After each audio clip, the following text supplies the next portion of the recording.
what you want to say to become inspired in your life, to have all of your thoughts break their bonds, is this: what I desire, which is aligned with Spirit, is on its way. Dr. Wayne Dyer, best-selling author and America's foremost spiritual guide and mentor, returns to public television to share his 6 remarkable steps for living an inspired life. And I'd like to suggest to you that inspiration is not something that comes and goes. It's not something that you have one moment and then in the next moment it disappears. And this is a whole new look at inspiration.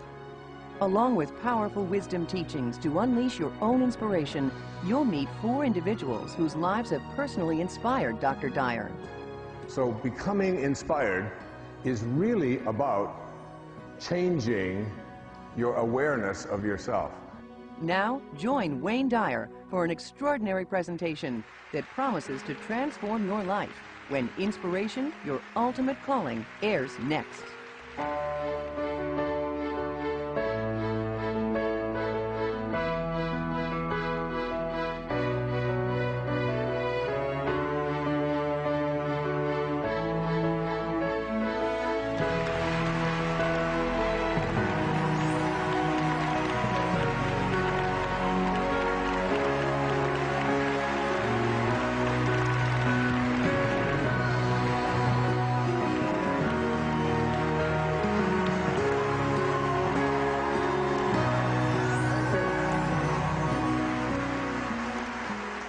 Thank you so much. It's wonderful to be here, back on PBS with a brand new special on inspiration, your ultimate calling. There'll be a lot about inspiration here tonight, inspiring people, inspiring events, how to live an inspired life, how to attract Spirit back into your life. Lots of things that are going to be very powerful for you. I encourage you to stay with it and call everyone you know and tell them to watch. We need more inspiration in this world. People that have inspired me have been, my children have been a great inspiration to me. I have 8 of them, 6 daughters. Yes. And 2 sons. And back in the 1960s, when I was studying for my doctoral studies in Detroit at Wayne State University, I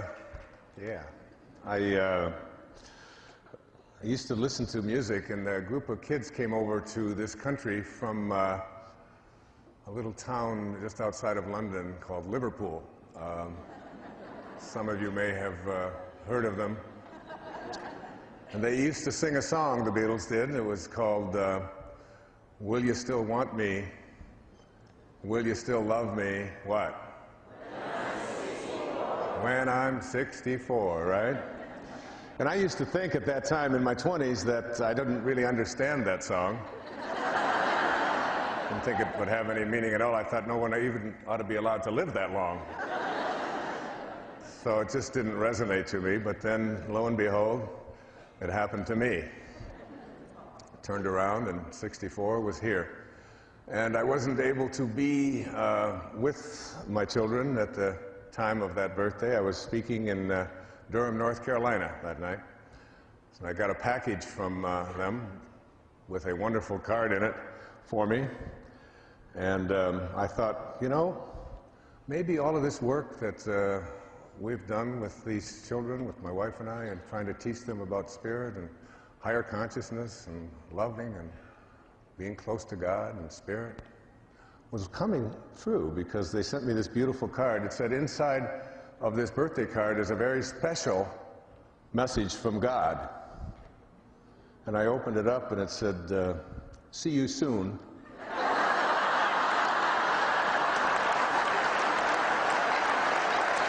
Happy birthday. So, there it is. And my children have been a great source of inspiration to me. They have given me some of the best material I could ever have. I can remember one morning, I was making waffles for them. And I heard my daughters talking to each other, and they were doing very slow, and I had what I thought was really important things to do, and I encouraged her and all of them to, speed it up a little bit. Let's go. We've all got to get in the car. We've got deadlines. We've got to get to school. I've got to get to work. I'm a prophet. I have to go think and walk the beach. I get paid by the thought, you see. So I raised my voice a little bit, and I said something, and my daughter Serena took umbrage at what I had said, and I said, "Come on, let's go, get working, let's go, move. Come on, I want to get to school. We got to get you to school." And she just stood up and she put her hands on her hips and looked at me and said, "I wonder what all those people would think of Mr. Positive if they could see him here this morning."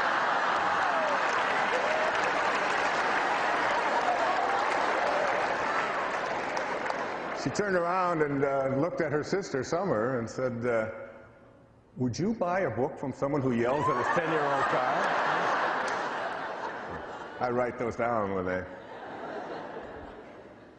So anyway, my children have always been great inspiration for me, and great teachers, and keep me very close to the ground and very humble. I want to begin this program on inspiration with a story about attitude and belief, because basically the idea of living an inspired life is one in which our attitudes become one of being in harmony with our source, with spirit. Not too long ago, I was honored by Yeshiva University, the Einstein School of Medicine, with a wonderful tribute. It was called the Einstein Award, that is given to people whose work exemplifies some of the sort of philosophical views, rather than just necessarily the scientific views of Albert Einstein. And I was invited there, and I gave a lecture to the staff and did rounds and spent a day there at this wonderful School of Medicine in a psychiatric hospital in New York. But I felt that when I got there that maybe it would be important for me to explain to them about Einstein's theory of relativity, which I'm sure many of you watching don't really completely understand. But everything is really relative. I mean, there was a great Chinese philosopher who once said, his name was Lao Tzu, he said, "I went to sleep and I dreamt that I was a butterfly. And then I awoke. And now I don't know. Am I a man who was dreaming that he was a butterfly? Or am I a butterfly dreaming that I'm a man? It could be either way." And Einstein said, "It's all relative. It's all relative." And I thought about that, and I thought perhaps I could help these doctors and everyone to understand, since they were working at a place named after Dr. Einstein, I could explain to them about how to apply this theory. And I have a theory about relativity that goes like this. All things being relative, in a bowl of soup, this is a lot of hair. What do you think? Really? You understand? If you were in a restaurant and you ordered a bowl of soup and you got this much hair in it, you would call the waiter over and you would say, "Excuse me, what? That's a lot of hair." That's the way I look at it, all right? It's all relative, and it's all how you believe and what you believe. As we move into this idea of inspiration, I'd like to suggest to you that you have a mind that is open to everything and attached to nothing. It's not a program that's based on any religion or any particular view of spirit or God or soul. We can call it what we want. We all originate from the same source. This source acts in a certain way, is constantly creating.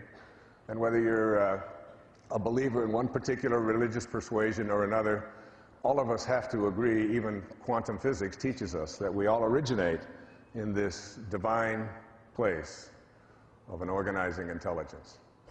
And Dyer Whats, a great teacher, a man I admired enormously, once said that you can't get wet from the word water. The word itself, whether you call it water or vasa or aqua or Edna, it doesn't make any difference what you call it. It's the substance of what it is and not what we call something that I want you to pay attention to as we talk about spirit. And I'll use these terms interchangeably. Spirit, divine mind, organizing intelligence, God. All of these terms are terms that refer to the place from which we all came. And this idea of inspiration, if you look at the word inspiration, it breaks down to two words. In spirit. In spirit. And when we look at what it means to live an inspired life, it's nothing more, in my estimation, it's nothing more than finding a way for you to be in harmony with the spiritual essence from which you originated. Not just in your actions, not just in your feelings, and not just in your behaviors of attending church or being nice once in a while, in every single thought that you have. And I'd like to suggest to you that inspiration is not something that comes and goes. It's not something that you have one moment and then in the next moment it disappears. And this is a whole new look at inspiration. To me, inspiration is living in spirit at all times and catching ourselves when we find ourselves disconnected from the spirit from which all of us emanated. It's really thinking like God. It's being more in touch with that place of origination. It doesn't come and go. When you live an inspired life, you begin to feel as if you're on purpose. I guarantee you that at the end of this show, you will not have to ask the question, what is my purpose, and how do I find it, and where is it, and how come I can't get it, and why does somebody else have it, and I don't seem to get it? It always seems to elude me. These will no longer be the issues that face you about being inspired. It's really about living day in and day out from this divine perspective of watching every single thought that we have and catching ourselves when we have a thought that is inconsistent with that divine source from which we all came. So that if you have a thought that includes you and your family, but excludes someone else and their family, no matter where they are in the universe, no matter where they are, no matter what they look like, no matter what side of the river they were born on, no matter what their cultural background might be, if you have a thought that includes some and excludes others at any time, you're not in spirit. You have left spirit and moved into something else, taking on a view of yourself as someone who is separated from your source. So that you watch yourself and you catch yourself, and a big part of this program will be about watching those thoughts. Many of you know that I had a very powerful and important teacher in my life when I was a young doctoral student. He was perhaps the most significant teacher in the professions of my life. He wrote a very important book back in the 1950s called Modern Man in Search of a Soul. His name was Carl Jung. And Carl Jung had others in his life who were students. And Carl Jung had others in his life who were students of his, and one of those was Abraham Maslow. And Dr. Maslow's work on self-actualization and higher consciousness and teaching people that if you want to help another human being, you always put your attention on what it is that they can do to improve rather than on what is wrong. So you don't talk about what is missing, what is wrong, what ought to be, what used to be. unless you want more of that to continue flowing into your life. You put your intention and your attention on what it is that you want to shift and change. And he had an observation. Maslow's observation was this. He said, what is necessary? What is necessary to change a person is to change his awareness of himself. So becoming inspired is really about changing your awareness of yourself. And what does this mean? It means shifting the belief systems that you might have, the thoughts that you've had over and over and over again that say, I am limited. I don't have the talent. I don't have the background. I don't have the luck that I need in order to be able to attract what I want into my life. Things have never worked out for me before. You change your awareness of yourself and your own body and what you believe about it. Like, how could you have a body that comes from a divine source that creates from well-being and have it be anything other than beautiful? Have it be anything other than divine? Have it be anything other than perfect? A perfect creation of God, of Source, of Spirit, is what it is that you carry around with you. And if you have any other thoughts about it, then you have to really work at shifting them, because it's an insult to that from which you came. When you trust in yourself, you're trusting in the very wisdom that created you. And inspiration is about having that. It is about recognizing yourself as a genius, recognizing yourself as a person of unlimited talent and the capacity to be able to do anything. And you'll be hearing a little bit later in this program stories about people who have taken exactly that attitude and said, there is absolutely nothing that I can't create if I can conceive of it in my mind and know that if I don't have the talent, that whatever talent is necessary, I can manifest it and have it show up and attract it into my life. Whatever financing is necessary, I have the ability to be able to connect myself to that. It's a knowing, it's a powerful knowing. I've been introduced a lot of times as the father of motivation. I don't know. First of all, I'm already the father of enough, all right? 8 is enough, all right? So I don't need another one named motivation to be the father of. And I'm also pretty aware that it's difficult to motivate anyone. I don't know that you really can motivate another human being. In the process of being a parent and being a teacher, a school teacher at one time, a college professor, a lecturer all around the world, teaching on larger stages and smaller stages, and working with my own family and so on, I really kind of think that we come into this world and we have an agenda that we need to fulfill, and that the best intentions of somebody else wanting them for you isn't enough to motivate them. It has to come from within.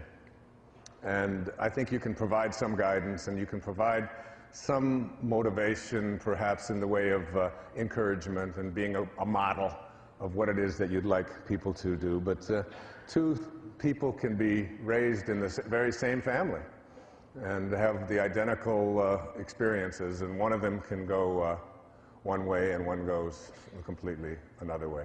I know it's true in my own family as well. So that if motivation is getting a hold of an idea and taking this idea to its logical conclusion and not letting anything interfere with that, that's motivation. And we say a motivated person doesn't allow obstacles to show up in their life and doesn't allow for anyone to interfere with them, and is really highly directed towards a particular goal.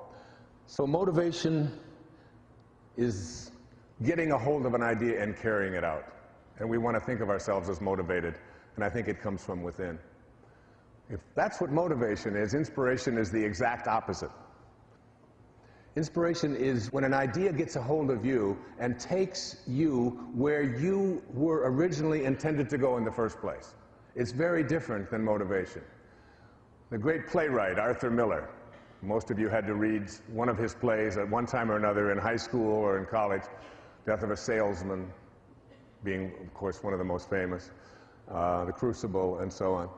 Arthur Miller was passed away recently, but he was 88 years old, and he had another play on Broadway at the age of 88. And he was asked the question in an interview in the New York Times, are you working on another play? And his answer really intrigued me. He said, I don't know, but I probably am. Now, I think that that's really a very astute observation. When people ask me if I'm working on another book, I often say the same thing. I probably am. That there's something bigger. There's something that is greater in our lives. And when we connect to it, we allow it to take us where we were intended to go when we signed up for this whole visit in the first place, called our incarnation into being a human form for this little parentheses in eternity. Just a little parentheses in eternity. I have one of my very favorite observations of this subject about inspiration from a story written about a man named Wolfgang Amadeus, what? Mozart, of course. It's from an essay, Where Madness is Psyche's Only Nurse, it's called. It seems a would-be composer came to Mozart seeking his advice. How do I write symphonies, he asked. Mozart replied, well, you're young yet. I think you should begin by composing minuets. The young man was greatly annoyed and exclaimed, but you were writing symphonies when you were only 9 years old. Yes, Mozart responded, but I didn't ask anyone how to do it. Now, the writer of this essay goes on to say that the most agonizing thing about this little Mozart story is that Mozart was not speaking from inflation, but from simple, truthful modesty. The reason Mozart didn't have to ask anyone how to write symphonies is that symphonies presented themselves to him, invented, enlarged, produced all at once in what he described as lively dreams. Dreams that were so forceful that Mozart had to stop doing what he was doing, otherwise, and write out what he heard, almost as if something beyond Mozart's consciousness desired these symphonies to be written. Now, that is very, very powerful teaching, that these great symphonies that Mozart wrote presented themselves to him, and he couldn't stop it. Do you know, you don't have to be a Mozart to be in spirit. You can find your calling by just being willing to listen, by just being willing to be someone who knows that it may not be in the writing of a symphony that you're called to. It could be anything. It could be the adoption of a child. It could be the creation of something that you've known you wanted to write for your whole life. It could be opening up a business. It could be raising horses out in Montana. It could be anything that you are called to do. So that the awareness that I'm asking you to look at is that there is something that is calling you. And when an idea gets a hold of you, you get into this place of surrender, where you let go. In the recovery movement, we've always called this, you let go and what? And you let God. You allow this great spirit to be something that infuses you in such a way that it becomes this thing bigger than your life, that propels you into directions that you're willing to listen to. But you gotta change your awareness of yourself, as Maslow said. And one of the ways that you change your awareness of yourself is to understand a very simple premise. Think of an apple pie. Here's an apple pie, and this apple pie, you take this apple pie and you take a slice of this apple pie and you put it over here. And then You walk over to the slice and you say to the apple pie, the slice of apple pie, "What are you like? What are you like?" And the little slice of apple pie says, "I must be like what I came from." You wouldn't expect it to be pineapple. You wouldn't expect it to be cherry. You would expect it to be like what it came from, right? So why is it that we understand this, and yet we don't understand that we too must be like what we came from? We must be, we are pieces of God. We came from a divine source.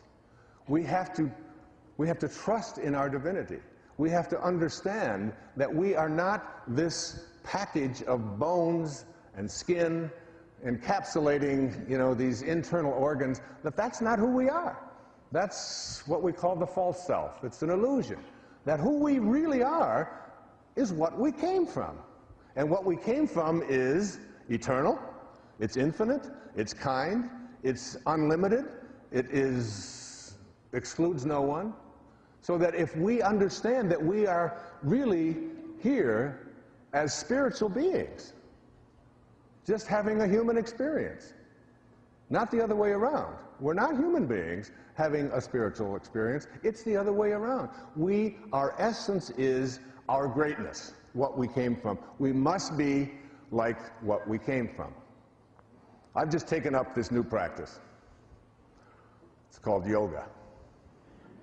Now, I'm 65 years old, and I've decided that there are certain things that I was told that I couldn't do at earlier stages of my life that I've decided I'm taking on. I don't care what my age is or what anybody else has told. What Mrs. McConnell told me in the 6th grade at Marquette Elementary School in Detroit, that you don't have to come to art class.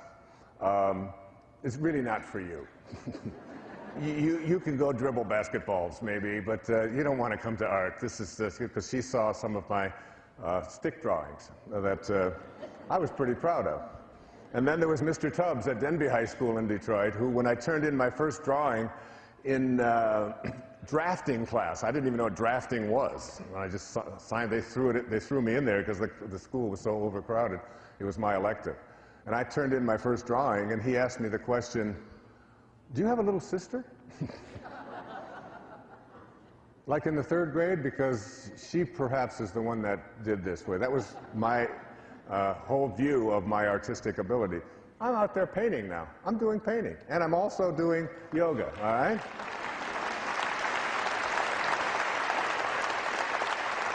And I've learned some things about myself in the process of doing this. Like the last time I touched my forehead to my ankles, I think I was 4 months old. And I'm getting closer. Now, I'm not there, all right? But I'm getting a little bit closer. Each time I do one of these poses, I find myself a little bit closer. And I had a sort of a semi-belief that I couldn't touch my toes while sitting up straight with my back straight up and sitting down and touch my toes without my knees bending. And I back straight up and sitting down and touch my toes without my knees bending. And I kept each day going in there and not being able to do that. The knees were up, and the instructor said, "You can do this." And I said, "Well, it doesn't seem like my body agrees with that, but it would be." And so he came over and he said, "Now I'm going to show you that you really can do this. Now keep your back straight." And he took his foot and he went like this down on my knees, and my knees went down, and I was sitting up. And the first time I had ever been able to do, it was like a change in attitude, a shift, a belief system that I no longer was hanging on to.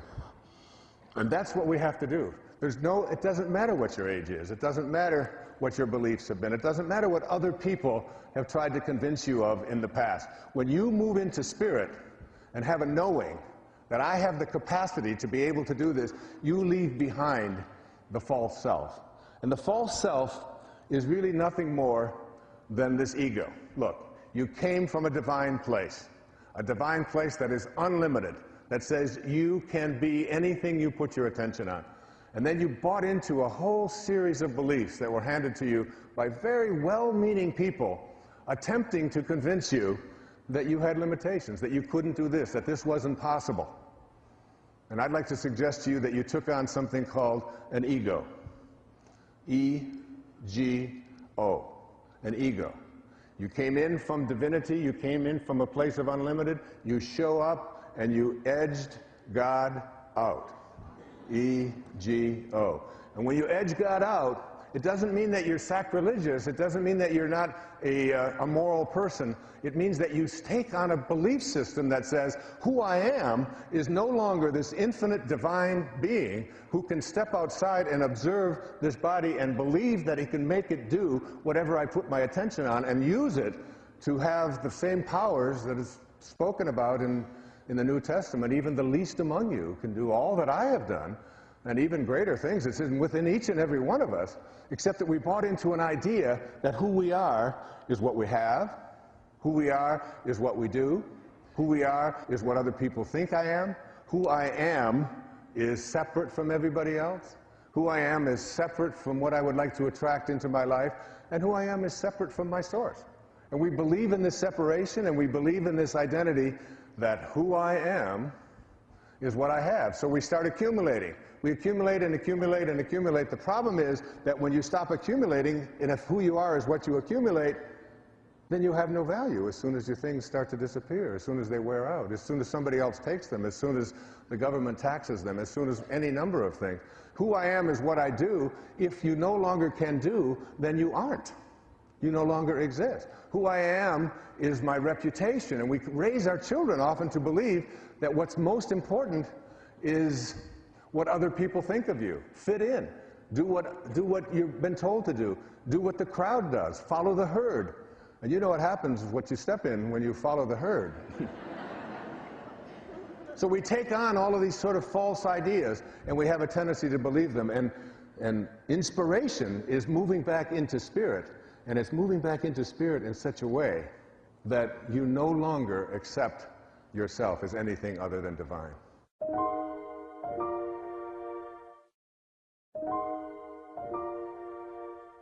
A Persian poet from back in the ancient times in the 13th century, his name was Jalaluddin Rumi. And Rumi has this observation. It's been very important and very powerful to me. He said, "The morning breeze has secrets to tell you. Do not go back to sleep." Let me say it again. The morning breeze has secrets to tell you. Do not go back to sleep. I'd like to take a poll. Just by a show of hands, I'd like to ask how many people in this room, and there's about 3,000 of us here tonight, I'd like to ask you, how many of you awaken at one time or another between the hours of 3 and 4 a.m.? Let me just see by a show of hands. And if you look around, you see that this is a universal experience. Now, what do you think that is? If everybody, almost everybody, awakens at some time between 3 and 4. Now, for some of us, we just interpret that as, all right, this is my age. I'll just run into the bathroom and I'll be right back. And you may make that visit several times a night. I don't know. But there's more to that.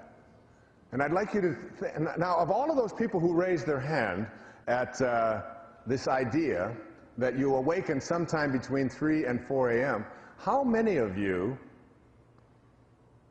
awaken at exactly the same time? Exactly the same time, with a little digital clock next to you. What is your time? 3:18. What is your time? 2:20. What is yours? 4:50. So like there's a, and this happens repeatedly over and over again. My time is 3:13.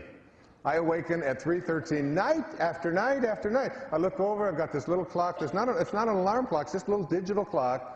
I just look over and it's 3:13 again and again and again. So what I had trained myself to do in the writing of this book, in the inspiration book, is to put my feet on the floor and say to myself, all right, you are going to awaken because here's what Rumi said, the morning breeze has secrets to tell you.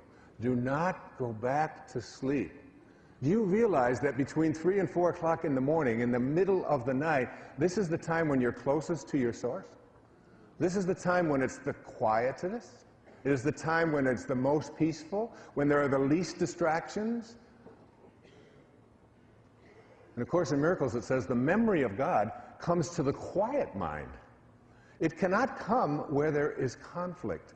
A mind at war with itself remembers not eternal gentleness. Eternal gentleness. That's what you came from. It beckons you back to be awake. It's the most creative time in your life. Try it. Take that moment that you are being called by your source and awaken, and force yourself to shake the cobwebs out. And if you can't, then put your feet on the floor and say, look, if I have to go back to sleep, I'm going to sleep with my feet on the floor. And after a while, that gets very uncomfortable, and you'll get yourself up. Now, when I do that and I get up, and I live on Maui, thank you. Thank you. Thank you. Thank all of you for my beautiful home that I have on Maui. And when I get up at that is the most glorious time to be out there. And I go out onto the lanai, and I get this sense of this powerful feeling of inspiration. It just is overwhelming to me. And I walk by my writing table, and it pulls me. It's pulling me towards it. It's almost beckoning me and saying, please, please come to me. I want you to, and I sit there sometimes, and I literally wonder, where is this coming from? The words, they just flow, and I sit there, and I write by hand. And as I'm writing and allowing this to flow through my heart and onto the pages, I just think to myself, I wonder what's going to come next. I wonder when it's going to come next. It's almost as if God is saying, this is why you're here. And I can't get you any other time because it's just so busy, and there's horns bonked, and there's so many distractions. But here's a time when you can just be with me. Just be in spirit. Just be inspired. Inspirado. Be in this space with me. And I will then allow what creative juices that you have forgotten about because you edged me out for so much a part of your life. And here it is. And you'll find yourself getting the right ideas, examining things that you never thought of before. Writing, some of you, I know you do it in your sleep many times. You'll write a poem, and it'll be so phenomenal. And then you'll say, well, I'll remember that tomorrow. And then you get up and you can't get any of it. The morning breeze has secrets to tell you. Do not go back to sleep. Use those hours. And forget about the idea that, let's see now, I went to bed at 11, and if I get up at 3, that means 4 hours, so I'm going to be 4 hours deficient all day long. I'm not going to be... Forget that. You've got an eternity to sleep. An eternity to sleep. And when you learn to meditate and get quiet and get peaceful, you can always, in 20 minutes of time of meditation, any time during the day, get the equivalent of a full night's sleep. Don't go back to sleep. I'd like to speak in this program about what I call the rewards for inspiration. Things that will be your payoffs, your prizes, if you decide to move into spirit, into this world of spirit that I'm speaking about here on PBS. Back in the 2,300 or so years ago, we're not quite sure exactly when, there was a great teacher in India. His name was Patanjali. And in all the research that I've done on Patanjali, there's not sure if it was one person or a series of people or whatever it is, but it's great teachings, and I've immersed myself in the discourses of Patanjali and the sutras and practiced it. And one of the things that Patanjali, who was teaching people about being miracle workers at that time, teaching them about things that no one had ever heard about before, about the power of the repetition of the sound of the name of God as a way of manifesting something into your life, teaching people about being invisible, stuff that's a little bit strange, but that's, it's like being 65 has its advantages, because I can talk about things that are weird. I usually point it out so you don't think I don't know that this might sound a little strange. But I would like to suggest to you that he offered something about inspiration that I want to offer to you. And there are 6 of these things, and I want to cover each one of them in this program. He said, when you are inspired by some great purpose, some extraordinary project, all of your thoughts break their bonds. Your mind transcends limitations. 3, your consciousness expands in every direction. And 4, you find yourself in a new and a great and a wonderful world. Dormant forces, faculties, and talents come alive. And 6, you discover yourself to be a greater person by far than you ever dreamed yourself to be. Those are the rewards. It's not like you're going to win the lottery. It's not, and you may. It's not that somebody's going to come riding into your life on a white horse or whatever. These are the rewards. These are the things that are going to be so powerful for you. The first of these is what? When you are inspired by some great purpose, some extraordinary project, 1, all of your thoughts break their bonds. All of your thoughts break their bonds. What do we mean by your bonds? Your bonds are the thoughts that you have that keep you disconnected from your source. They are thoughts that are out of harmony with spirit, with God consciousness, with God realization. Because this is basically about being like God, being like source, being like spirit, being like divine mind, in everything, in every thought, in every action, more and more, connecting yourself back, catching yourself. So, the bonds are the ways that we think. I'd like you to imagine a ladder. And this ladder has 10 rungs on it, from the floor all the way up to the top of the ladder. And at the top of the ladder is the highest rung. And at the top of the ladder are the words, "This is my desire," and it's aligned with spirit. Again, this is my desire, and it's aligned with spirit. So what is your desire? My desire is to align with spirit. So what is your desire? My desire is to manifest abundance into my life. Perfectly aligned. We came from an abundant source. My desire is to feel a sense of well-being in my body at all times. Perfectly aligned. My desire is to have divine spiritual relationships in my life. My desire is to get the job that I am working towards getting. My desire is to live in a place where I feel most peaceful and most loving. My desire is, and these, whatever it is, it doesn't make any difference. It's the 10th rung. It's the highest rung. It is your spirit aligned with your desire. All right? So here it is. It's right up here. Now you have to ask yourself the question, what is it that I offer up to this 10th rung desire? All right? A 10th rung has to have, in order for it to manifest and show up in your life, it has to have thoughts, feelings, and behaviors that match up to that. And if they don't match up, you get out of harmony. See, thoughts are energy. Like everything in the universe, it's energy. Einstein said that nothing happens until something moves. It's all about movement. It's all about energy. And every thought that we have has an energy component to it. We can measure our thoughts and how they impact us, whether they strengthen us or weaken us at any time in our lives. All right, so there's a wonderful book written about this, and it's called Ask and It Is Given. And it's The Teachings of Abraham by Esther and Jerry Hicks, a book that I read frequently, and great teachings, I think among the greater teachings on the planet today. In fact, I wrote the foreword to it. It's something that I very strongly embrace. And they talk in there about how to manifest your desires. And the mistake that most of us make is that we attract what we don't want, because our thoughts are on what we don't want.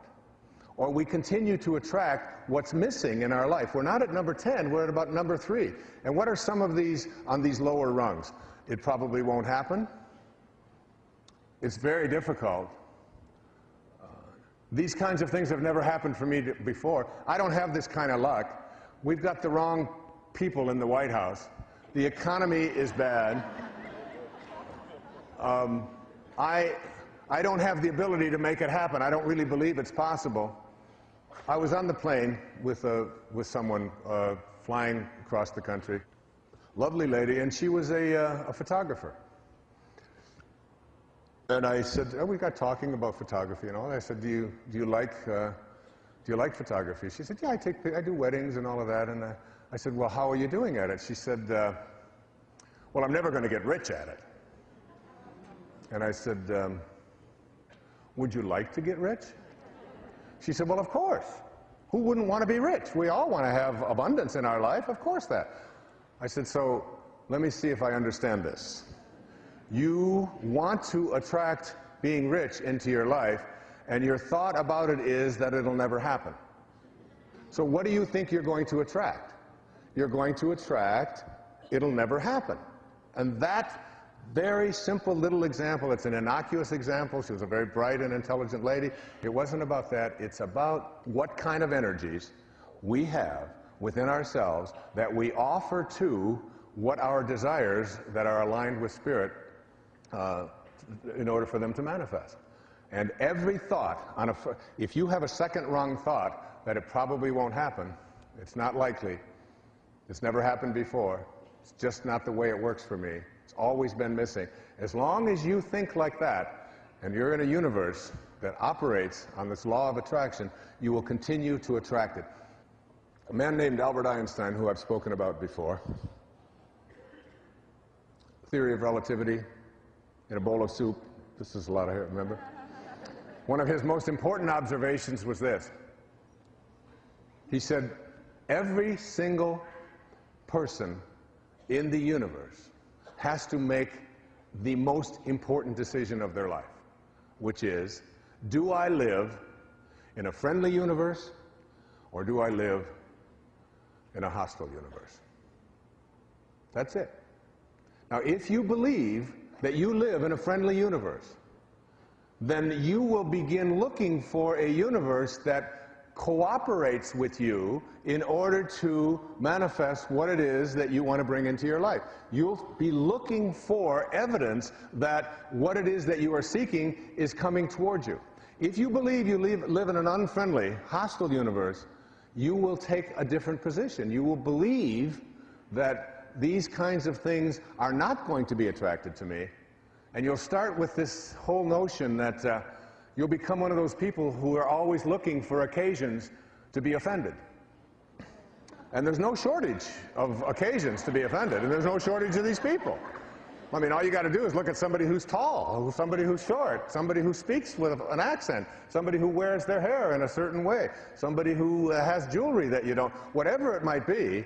If you're looking for occasions to be offended, you'll be finding all over the place. If you're a person who believes that you don't live in that kind of a universe, you'll start this, and this is the key. What you want to say to become inspired in your life, to have all of your thoughts break their bonds, is this. What I desire, which is aligned with Spirit, is on its way. It's on its way. If you believe that it's on its way, then you will start looking for occasions for it to show up, rather than occasions for it not to show up. And then you will start acting on every tiny little clue that shows up in your life. Even obstacles become just something like, oh, this is just another test. You know, I can pass this test. It's not going to be difficult. I'll get past it.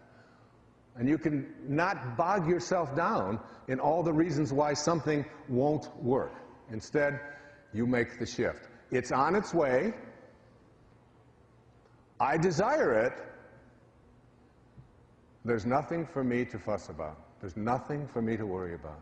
I will not be in a state of anything other than anticipating that what I intend to create is on its way.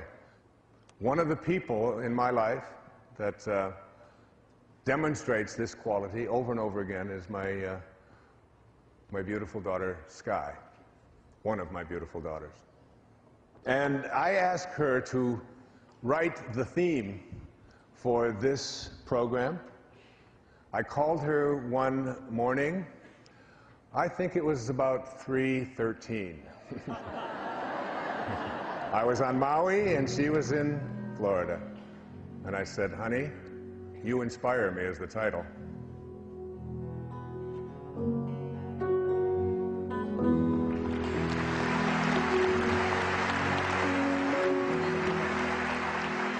I would like to dedicate this song to my parents. I wouldn't be here tonight without them. Mom and Dad, you inspire me. I meant that literally, too. Do you ever stop and think about your life and what it all means? Our lives are so full of miracles. I hope every person sees. You have something inside that brings joy to your soul and makes your heart sing. We all share the same big blue sky and the power to do anything.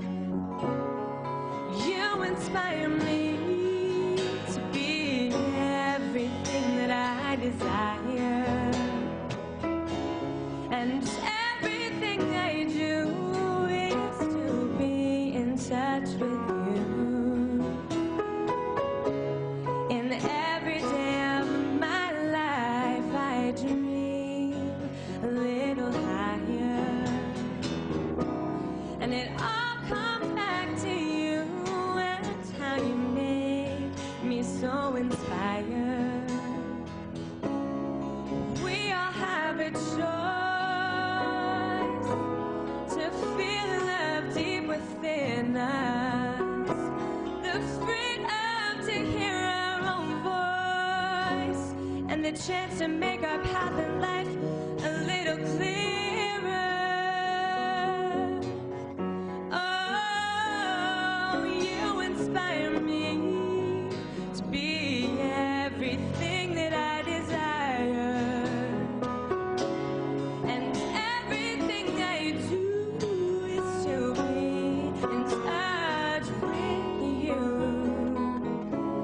In every day of my life I dream a little higher, and it all comes back to you and how you make me so inspired.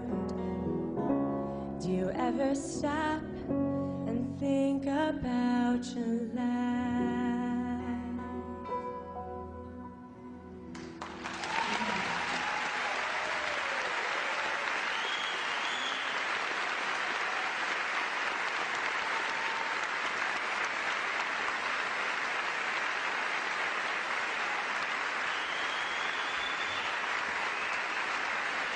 She's been with me on every PBS special I've done since the 90s, when she was just a young teenager in high school. I was walking through an airport in Cleveland one day, and I was with Sky and her sister Serena. And a woman came up to me and she recognized me and she recognized Sky. She looked at Sky and Serena, and then she looked at me. Then she looked back at them and said, you know, your mother must be very beautiful.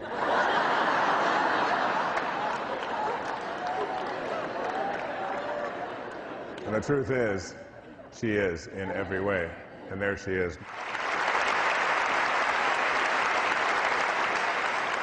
Nikos Kazantzakis, who wrote Zorba the Greek,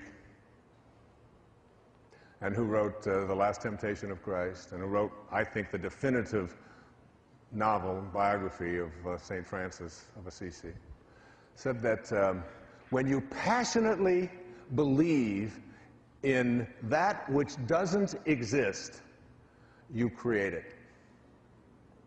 And that which we call non-existent has not been sufficiently desired. By passionately believing in what doesn't exist, you create it. Because you know that it's on its way, and there's nothing and no one that can dissuade you.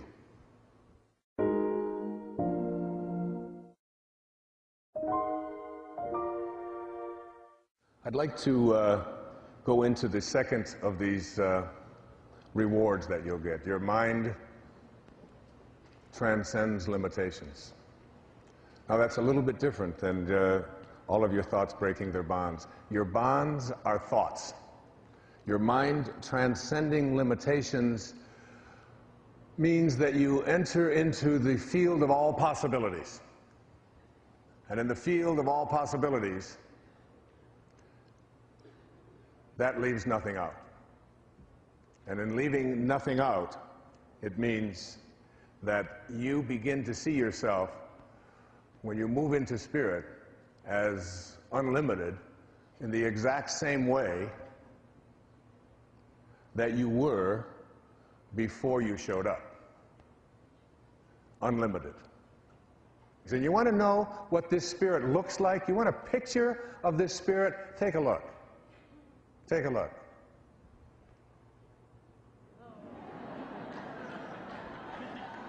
You know who that is? That's my grandson. That's Tyson. And Tyson is a picture of bliss. You can't get any happier than that. Now, I know I shouldn't tell this on Sky, but I said that. Now, I know I shouldn't tell this on Sky, but she said, Dad, the reason he's so happy is he's holding onto his little peeper. I said, what kind of...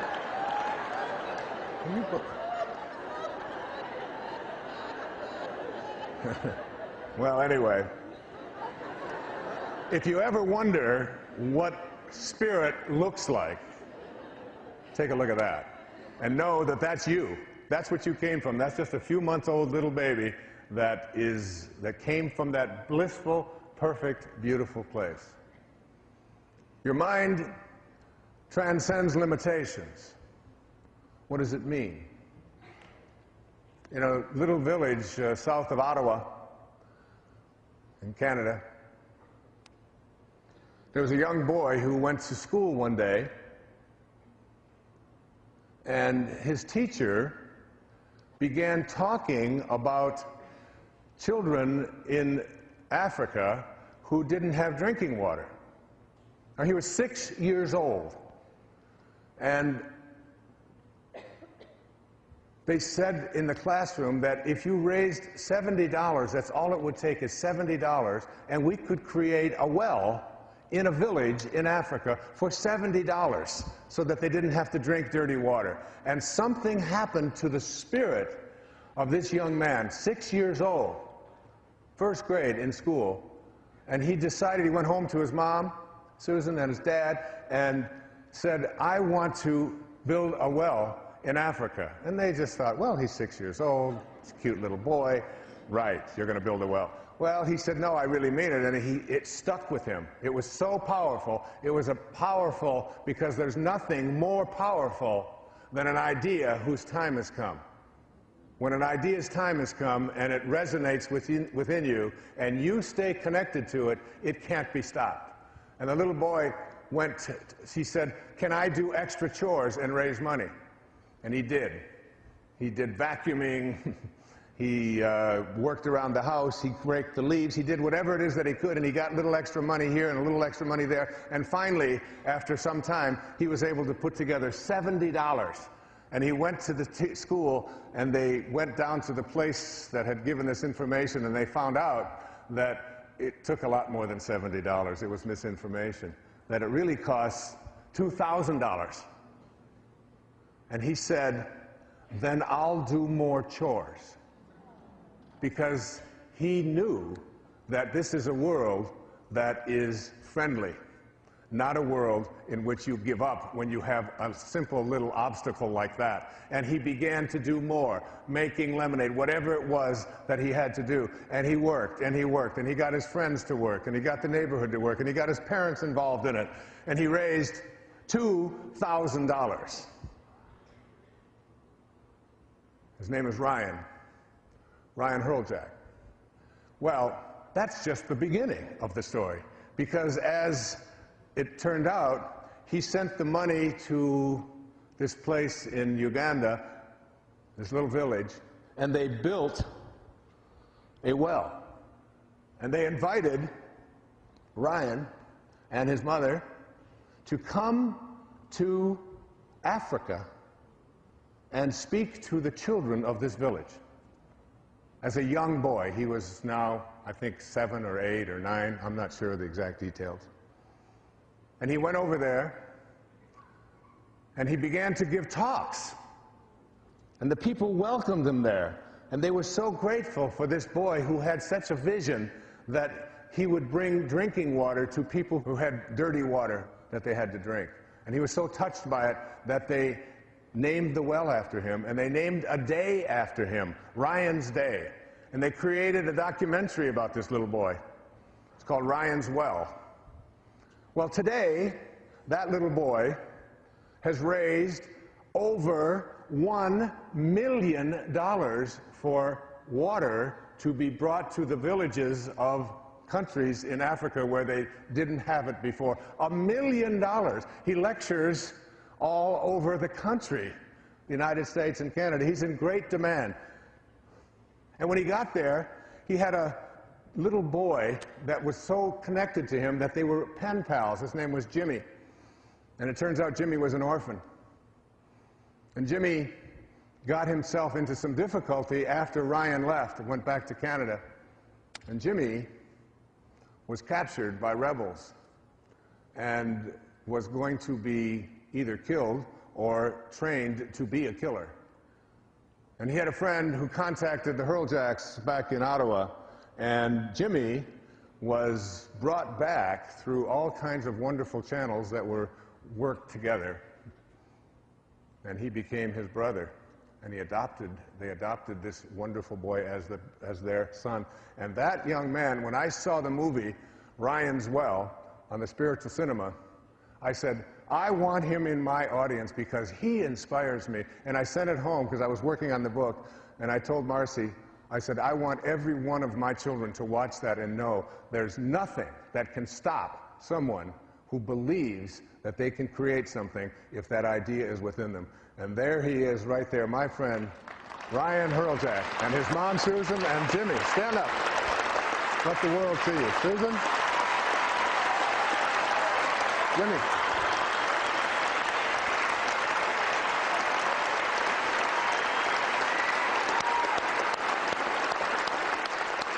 Yeah. Ryan has appeared on Oprah twice. And the first time, when she called and asked if he could come, it was on a Thursday when he had something that he had to do in school, and he said no. And his mother said, you're saying no to going on Oprah? I can't do it at this time. And they changed the date so he could be on. When she talked about her most inspiring young people. You inspire me. You inspire me. You inspire me. Thank you.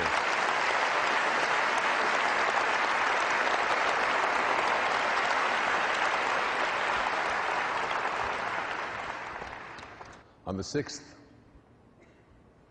of April, 1994, the president of Rwanda was in an airplane. He was a Hutu, and his plane went down. On the 7th of April, a genocide began in the country of Rwanda, a country about the size of the state of Maryland, with approximately 10 million people. 9 million of them Hutus, 1 million Tutsis. A killing spree began that all of the young men of the country over the age of 14, and all of the males and all of the Hutus were issued machetes. The country shut down. An entire country shut down. All the schools closed, all the banks closed, all the grocery stores closed, all commerce ceased, and the business of killing was underway.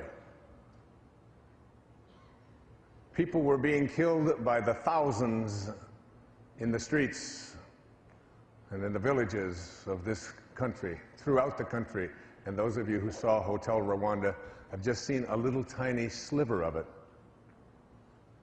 In the end, by July, after 91 days, 1 million people, 1 million people, Tutsis, were slaughtered in this racial cleansing activity that took place. And in the midst of this horror, a young woman named Immaculée Ilibagiza was a student in a college about 200 miles from her village. Her father talked with her on the phone and persuaded her to come home. She didn't really want to go because it was Easter vacation and it's a long ride, and it was through buses and so on. It takes a long time through country roads. And the father said, "You must come home. It's Easter. You must come home and see your mother and your father." And she said, "I don't know. I'm not sure." But she did. She did what her father asked her to do, and she went home. And that was on the 6th or so of April. And when she got there, she's a Tutsi woman, they had to go into hiding because the killing began almost immediately, especially in this area of Rwanda where she lived. And she went into hiding in a pastor's home, in a bathroom that is approximately 3 foot by 4 foot, with 7 other women for 91 days. And she came out, she's 5'9", she came out and she weighed 65 pounds. And she survived through something that is so miraculous. She has written her story in a book called Left to Tell, How I Discovered God in the Midst of the Rwandan Genocide. It was such an astonishing experience that she would survive through the force of her total belief and connection to God. It was almost as if she had to become that from which she originated. She had to learn not only what God was like in her thoughts, and when you read her book, you'll be just overwhelmed. It's a page-turning book. But she had to almost learn how to be in a state of forgiveness to people who were hunting her. She lived in a house that was a 2-bedroom bungalow by standards in America, and it was searched by between 300 and 400 Hutus with machetes 5 inches away from where she and 7 other women were hiding, just looking for scraps of food in order to survive, being brought to her by the pastor. And in the home that she lived, the pastor didn't even tell his own children, because if he would, they would have been killed, because no Tutsis were spared. None. I'm going to read the introduction. And I met this woman. She came to a talk I gave, and I was so deeply inspired by her transcendent connection to source energy that she was able to transcend the laws of the material world. She was literally able to face down, after weighing 65 pounds and 91 days wearing the same clothes without having a bath or washing, stare down someone with God consciousness and have them drop a machete, and it was unheard of. I believe that she's a saint who walks among us. I heard the killers call my name. They were on the other side of the wall. Less than an inch of plaster and wood separated us. Their voices were cold, hard, and determined. "She's here. We know she's here somewhere. Find her. Find Immaculée," they were saying. There were many voices and many killers. I could see them in my mind. My former friends and neighbors who had always greeted me with love and kindness now moved through the house calling my name while carrying spears and machetes. "I've killed 399 cockroaches," said one of the killers. "Immaculate will make 400. It's a good number to kill." I cowered in the corner of our tiny secret bathroom without moving a muscle. Like the 7 other women hiding for their lives with me, I held my breath so the killers wouldn't hear me breathing. Their voices clawed at my flesh. I felt like I was lying on a bed of burning coals, like I'd been set on fire. A sweeping wind of pain engulfed my body. 1,000 invisible needles were ripping into me. I never dreamed fear could cause such agonizing physical pain. I tried to swallow, but my throat closed up. I had no saliva. My mouth was drier than sand. I closed my eyes and tried to make myself disappear, but their voices just grew louder. I knew they would have no mercy. My mind echoed with only one thought: if they catch me, they will kill me. If they catch me, they will kill me. They were just outside the door. At any second, they would find me. I wondered what it was going to feel like when the machete slashed through my skin and cut deep into my bones. I thought of my brother, like when the machete slashed through my skin and cut deep into my bones. I thought of my brothers and my dear parents, wondering if they were dead or alive, and if we would soon be together in heaven. I put my hands together, clasped my father's rosary, and began to pray. "Please, God, please, please help me. Do not let me die like this. Not like this. Not like this.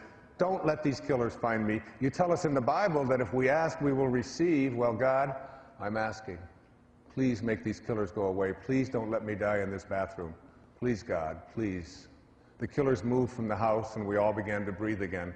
They were gone, but they would be back many times over the next 3 months.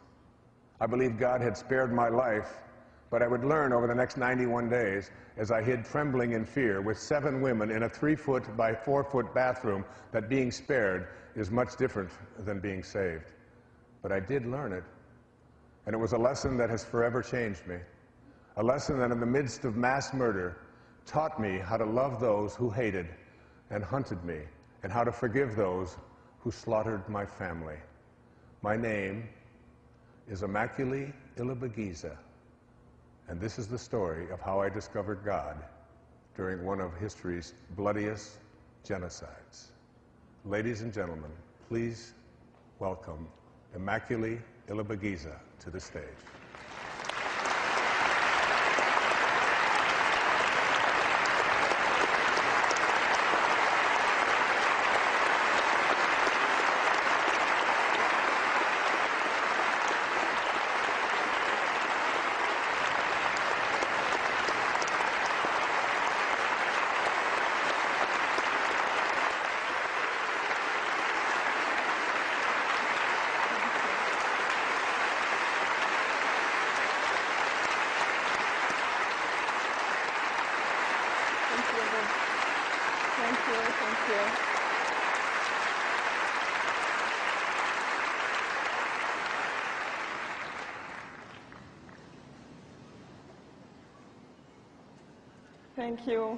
Thank you for your kind welcome. I'm very proud and very happy to be here on this PBS program taping. And of course, I'm very happy to be with Dr. Wayne again. Thank you. I know my story is a sad story, but it has been a story that gave me an experience of great spiritual growth and a deep understanding of what really matters in life. It is a story of everyone who lives through any kind of injustice. I believe that also it has given me a chance to love better and to be able to put myself in other people's skin, especially when they are hurt. I always tell Wayne that if maybe he was in my country before the genocide, teaching what he teaches today, maybe the genocide would not have taken place. And I hope everyone knows, and America knows, what a gift they have to have him.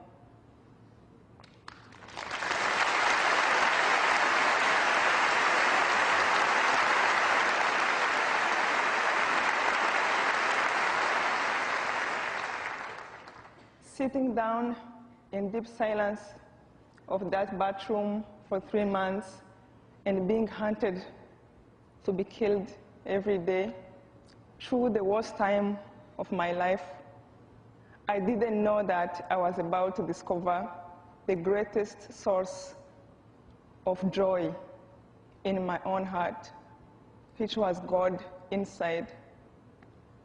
He is bigger than any pain. There are a few things I would like to share with you. I know that we can learn to forgive. Do not let your heart be disturbed because of any pain. I see sometimes people take a chance to hurt each other, for example, fighting over a job promotion. But one thing I have learned is that when you hurt another person, you hurt yourself in one way or another. The most important thing I learned in that bathroom is that you can't hate people if they are struggling with the truth. As the Bible said, they do not know what they do. After I got out of the bathroom, I learned that my mom, my dad, my 2 brothers, my schoolmates, my relatives, my neighbors, everyone was dead. Every material belongings I cherished, it was destroyed. I learned that to every pain, there is a great purpose. I have learned a lot during those 3 months, and I knew that those lessons can help me to face the pain that I was going to go through. And I chose only to look at that. And as Anne Frank said in her diary, I still believe deep down in my heart that people are good at heart. And do not let yourself give up mankind. I know peace is possible. Thank you.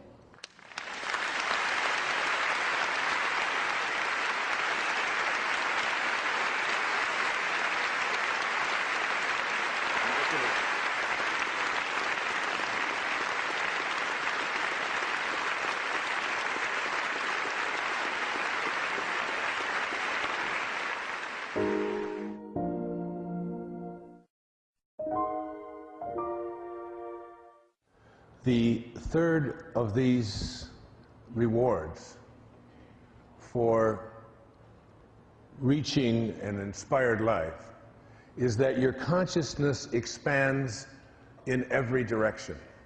What does this mean? Your consciousness expands in every direction. It means there's no up and there's no down. It means there's no right and there's no wrong. It means that there's no north and there's no south. It means that there's no beginning and no end. You begin to move into a consciousness place within yourself that you'll find yourself, when you move into spirit, you're going to find yourself doing things that you don't understand why you're doing them. In 1994, when Immaculée was imprisoned in this tiny little bathroom with 7 other people with no facilities, she did something that I found so astounding when I first met her, when she came to a lecture I had given in New York. And I was so taken by her. She didn't come to me and say, "Will you help me?" I sought her out and said, "How may I be of service to telling your story in a profound way?" And what she did when she entered that bathroom is she asked the pastor whose home she was in, "Do you have an English and a French dictionary?" And she learned English while she was being hunted to be killed. For what reason? Why would someone who is in that kind of a state practice, day in and day out, up to 8, 10 hours, and she couldn't speak. They didn't speak for 91 days. No sound whatsoever. So 5 years later, she is a survivor. She represents less than 0.5% of the Tutsi women of Rwanda who survived. All the rest were killed. She went into a place within herself and taught herself a language that she was going to need 5 years from now. That's what I mean by your consciousness expands in every direction.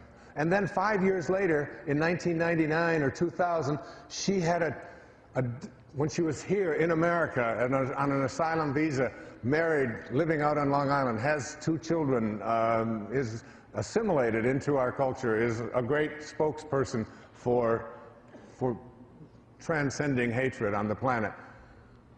She woke every day, 3 o'clock in the morning, before she went to work at the UN, and wrote every little detail of what happened in those 91 days.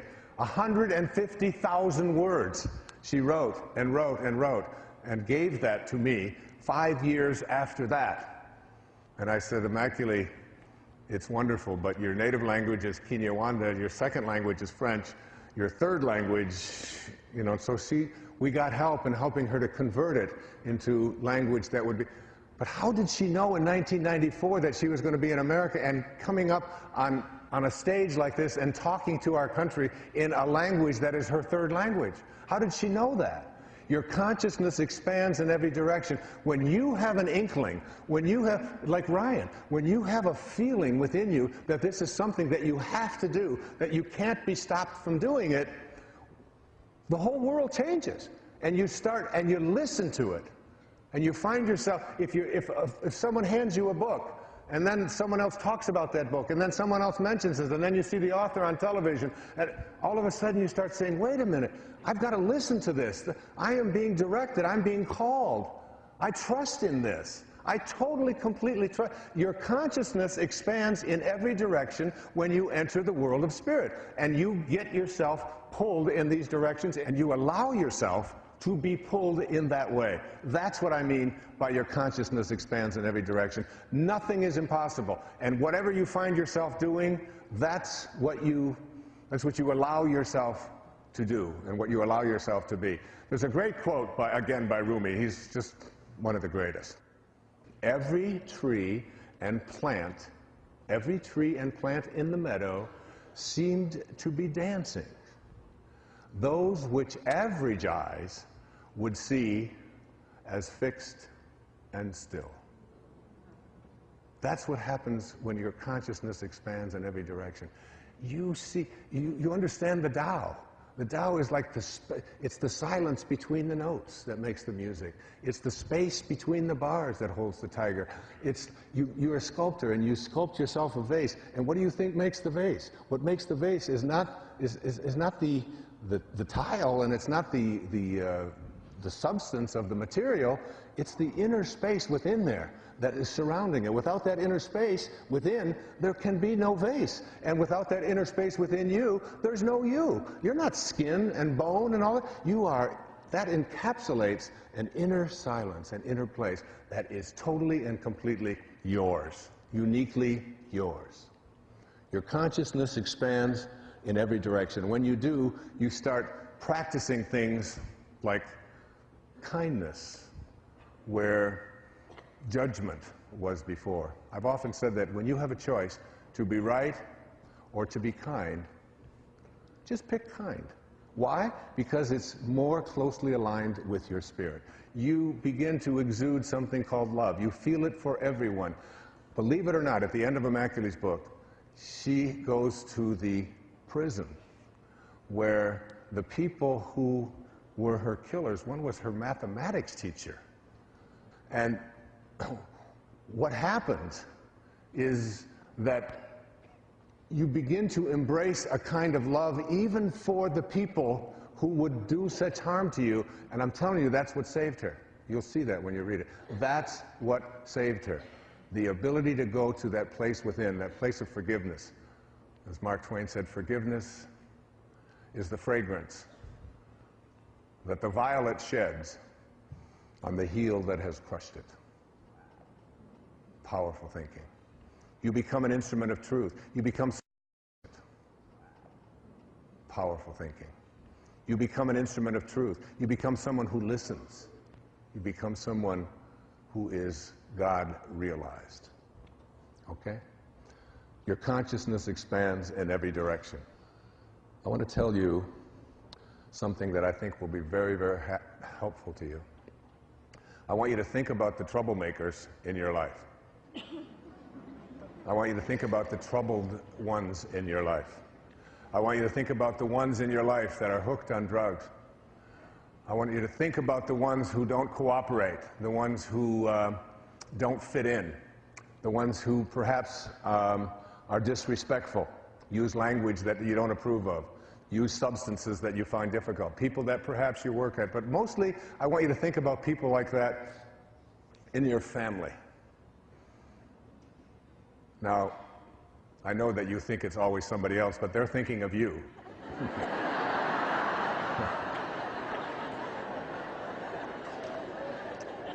And I want to tell you about how consciousness expands in every direction when you take these people who are your greatest teachers, the people who have come into your life to teach you how to love them through what it is that they're struggling with, what it is that they are going through. It's just, there's a need there, a need to be loved, that it's very difficult to love certain people under certain circumstances in certain ways, particularly when they behave in ways that are so troublesome to you. And I want to take you back in my own family, and I've been given permission to do this. One of my children who got herself into that kind of a state as a teenager and struggled with her own self and her own addictions and her own fears. And the process over a longer period of time, I called together a family meeting. And I put everybody in the family together, and I had everybody in the family tell her how her behavior was affecting everyone else. And each person went through and talked about how difficult it was. I went through and talked about how I couldn't sleep, and it was, and her mom told her about how worried she was and how scared she was and how upset she was. And we went through this whole thing with this wonderful, beautiful child. And that night she went out and behaved in the same ways that she'd been behaving all along. Almost as if to say, I just don't need to hear how bad I am any longer. And I want to tell you something that I learned since then. I've talked to my daughter about this, and today she's this soul who devotes a big part of her life to helping people who were as troubled as she was at one time. Divinely beautiful, beautiful young lady. I want to tell you about a woman. Her name was Peace Pilgrim. Peace Pilgrim was a woman, an elderly woman who walked around the country, and all she did, dressed in white, was go into different communities, and she would just talk about peace. That's all she did. She talked peace wherever she went. And in the process of talking peace, there would be no ads, and no one knew her name. She was just called Peace Pilgrim. I believe there's a website about Peace Pilgrim today. And I was in touch with Peace Pilgrim. And then it turns out she had read some of my books, and we had communicated. And then one day she was walking along the highway to another town, and she was killed by a car that didn't see her. It was an accident, and she died. But she left a journal behind. And in her journal, Peace Pilgrim, this woman who devoted her life to peace, talked about the Bamemba tribe in South Africa.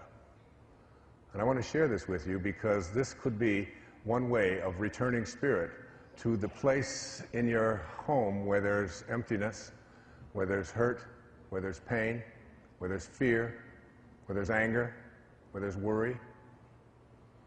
In the Bamemba tribe, Peace Pilgrim says, when a person acts irresponsibly or unjustly, he or she is placed in the center of the village, alone and unfettered.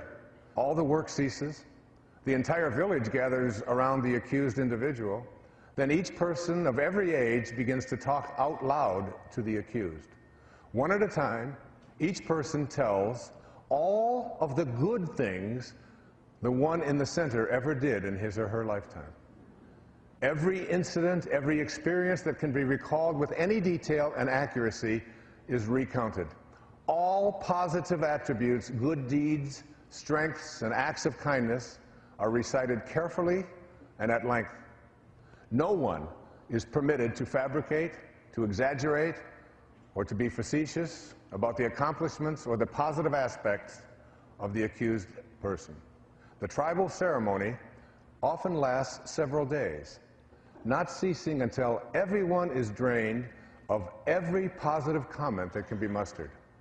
At the end, the tribal circle is broken, a joyous celebration takes place, and the person is symbolically welcomed back into the tribe. Necessity for such ceremonies is rare. Now, I'd like to think about that in terms of what I learned since the family meeting that I called a decade or so ago. If I were to do it over, I would place this beautiful child in the center of that circle, and I would have everyone talk about the wonderful things about her, about however, wherever we go, she just always thinks about the downtrodden. Dad, can we just take some donuts out to these workers, these migrant workers? They never get to have just some, can't we just go over there? Come on, Dad, let's just take them some donuts. Can't we just do something nice for this person? I would tell them about the time that she went over on Mother's Day and bought a little trinket for her mom and wrote a little poem next to it. That I would talk about how she made us laugh all the time when she was a baby, and with that little tongue of hers and the little words that she made up and that funny little way that she walked and her own sense of independence. And we would go on and on and on with this. And if we can teach those who are troubled, those who cause us pain, those who use language that we don't approve of, those who dress in ways, those who do things to their bodies that we don't think they should do, if we can just immerse them in a culture of acceptance and love, even if they're behaving in ways that seem so anathema to you, if you can just find a way to continue to do that, eventually that spirit has to raise, and your consciousness expands in every direction.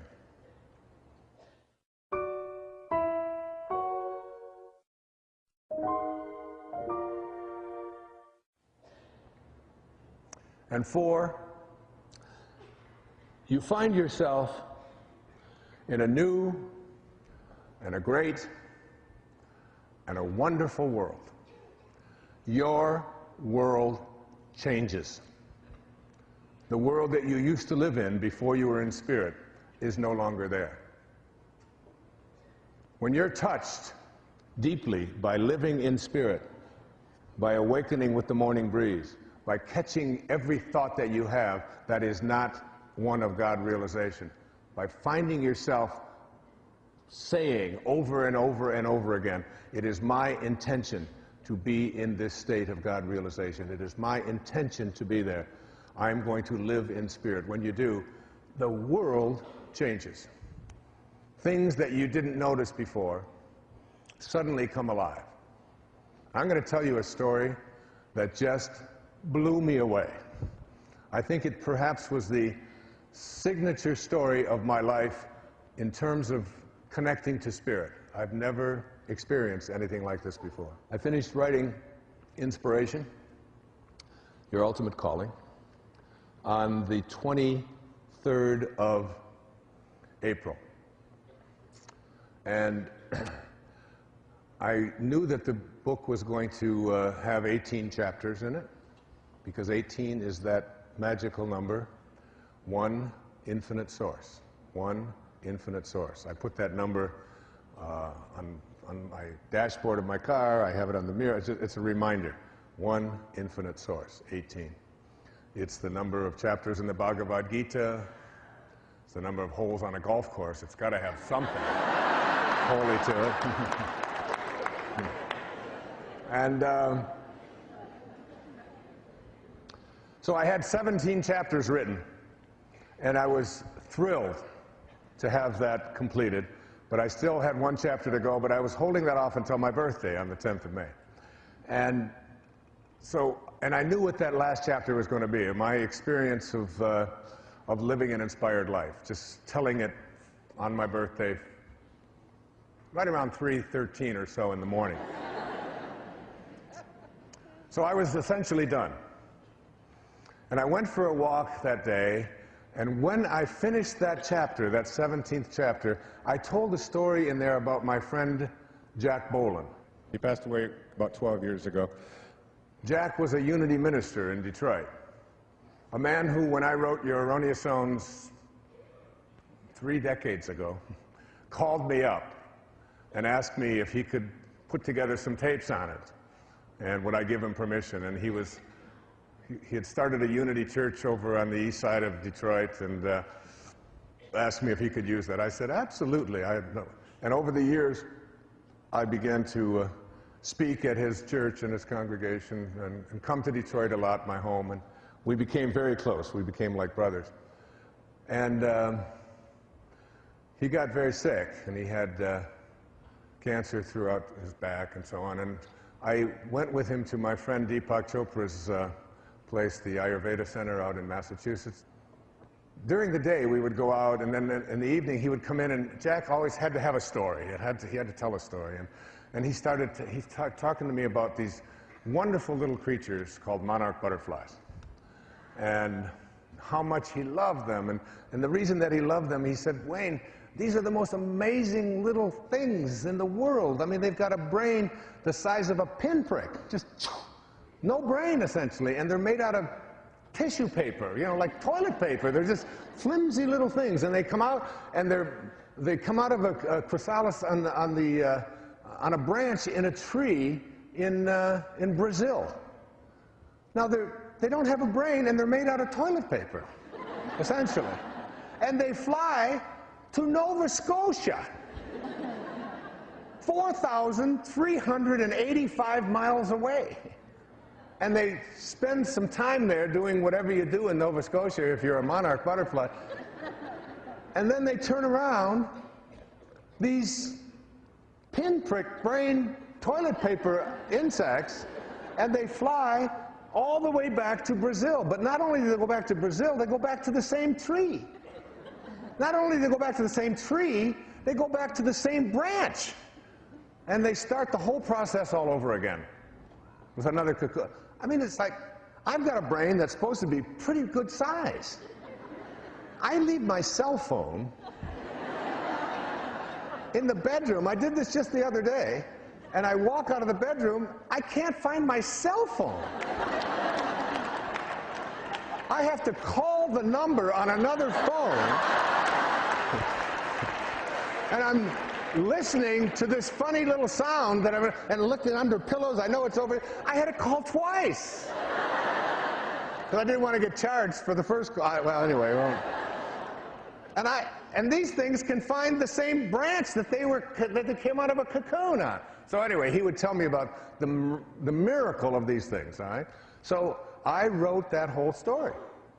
The 17th chapter is about the language of spirit, how spirit speaks to us in ways that we're not even aware of.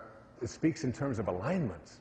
When things align, when the same numbers appear, the same ideas keep showing up, when these kinds of alignments show up. So I called my editor, Joanna, who's here tonight, who's edited everything I've done for the last 30 years or so, and only person in the world who can read my handwriting. I read her the story handwriting, I read her the story of Jack and the monarch butterfly, and I called my friend, the president of Hay House, who's my publisher, who's also here tonight, Reed Tracy, my best friends in the world, and I read both of them the story. All right? And then, because I always do that when I finish a chapter, I read it to just see what it sounds like. Took off on my walk. It's 12:30 in the afternoon. I'm going for a walk along Kaanapali Beach. And I walk, and I walk, and I get out to this place called Black Rock, out on West Maui. And I'm walking there, and I'm at peace, and I'm going to meditate, and I got my cell phone with me, you know, I found it, and a monarch butterfly flies right out of the tree, and I don't think I've ever seen monarchs there before. Right? A monarch butterfly flies out of the tree and circles and lands right there, 3 feet in front of me. So I think, well, a little bit of a coincidence, but you know, that's because I just read the whole story, and I reach over to pick up this butterfly, and it looks at me like I'm a butterfly. You know, I don't deal with humans. I mean, my DNA is programmed to stay away from you, and it flies away, and it goes out about 40 yards, and it makes a U-turn, and it comes back, and it lands on my finger, right here. And I look at it, and I have never had this happen before in my life. I've had butterflies brush up against me once, but I've never had one just seek me out. So it lands here, and I immediately reached for my cell phone, and I called Joanna, you remember? And I said, Joanna, there's a monarch butterfly on my finger. You know what I just read to you this morning, she said, as she always does, she's so sweet and peaceful, meditate. I said, meditate? This is a monarch butterfly. I just wrote about him and Jack and all. She said, just go meditate on him. So I call another number, and I call Reed, the president of Hay House, my buddy, all right? And I said, Reed, I read to you this morning about a monarch butterfly. I've now got one on my finger. It flew to me. He said, get a picture. I said, what are you talking about? Get a picture. I've got my bathing suit on and a cell phone. I don't have a camera. He said, we've been thinking about what's going to be on the cover of the book. He said, this is perfect. Right away thinking about, you know, this is inspiration. This is like it's come to you for that reason. Get a picture. Get a picture. So I took Joanna's advice, and I meditated. Now, it's 1 o'clock in the afternoon when this happened, and I meditated for 30 minutes, and I called Joanna back, and I said, it's still with me. And I called Reed back. He said, get a picture. So, now this butterfly is doing, during the meditation, I don't know how to say this without sounding strange, but it's okay, because every word of this is true. I swear to you, this butterfly was trying to talk to me. I don't know how close you've ever looked at a monarch butterfly, but it had tiny little, almost like teeth, but they're not really teeth. I know they don't have teeth. And I bring the butterfly up real close to my eye, and it's doing this.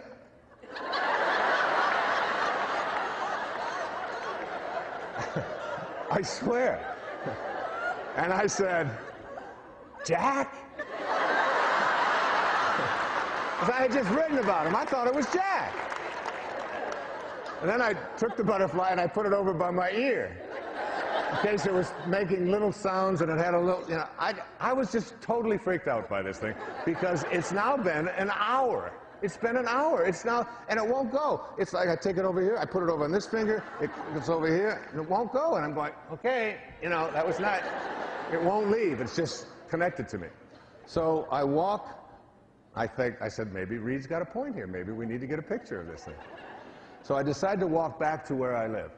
And I walk along now, on Maui in the afternoon, the trade winds come in, and they really blow hard in the afternoon. And I'm walking, the ocean is over here, the trades are coming in, and the butterfly's wings, toilet paper, are all the way bent over, but it won't leave. All the way bent, as far as it can go, and then I come back and I get out of the wind and it goes, you know, it's like flashing and making sounds, and I hold it up.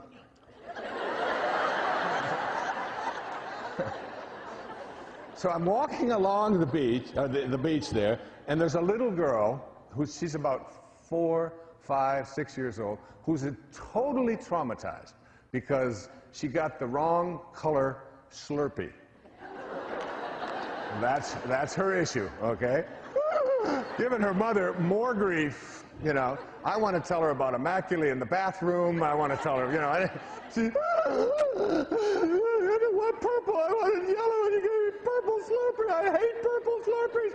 Going on and on. It's real, you know. So I tap her on the shoulder, tears are running, and I said, you want to see my pet butterfly? I did. She said, what's his name? What's his name? What's his name? I said, Jack.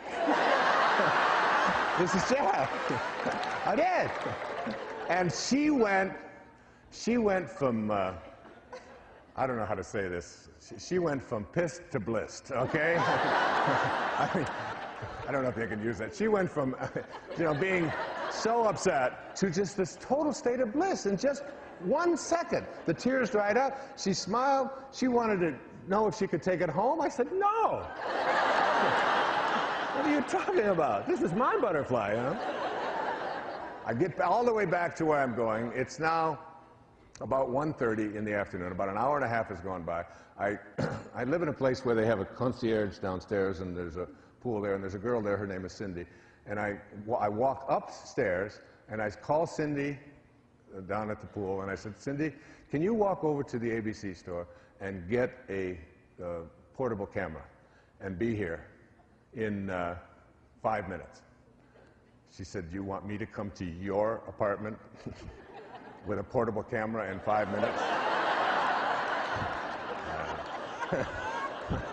I said, yes, I do.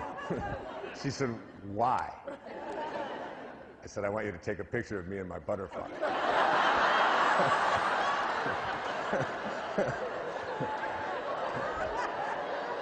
She said, what are you smoking? I said, no, it's true. I found a butterfly, and she does yoga, and she's like one of these people. She said, okay. I also said, there's $100 in it for you if you can get here in 5 minutes. She went up there, came back. She had got one of these little cameras. I went out, sat on the lanai with the manuscript, and I had 29 pictures she got of me with the butterfly. And I was posing with it. It was like, you know, over here. See my butterfly over here? My butterfly. I was. I didn't know what he wanted. I don't know what, you know. So she went.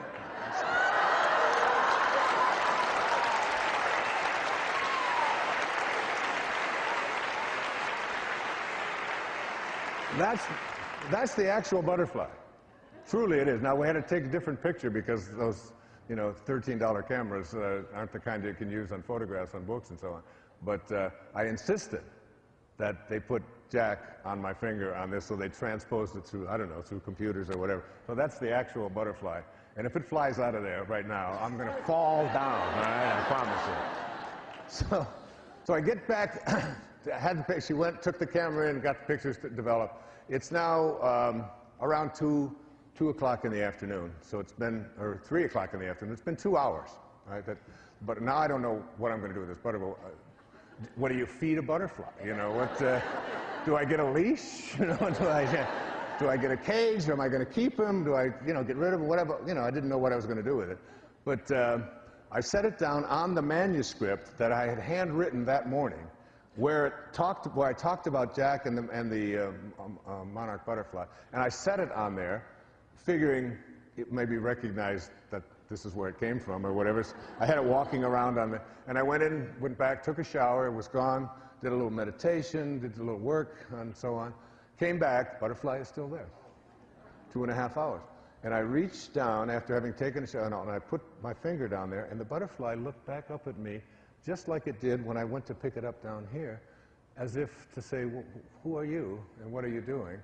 And I'm going to show you that I'm not sick and this isn't an accident. And it took up and it circled me and it took off straight out towards the ocean, made a circle, and was gone. All right? And that's my butterfly story. And it's...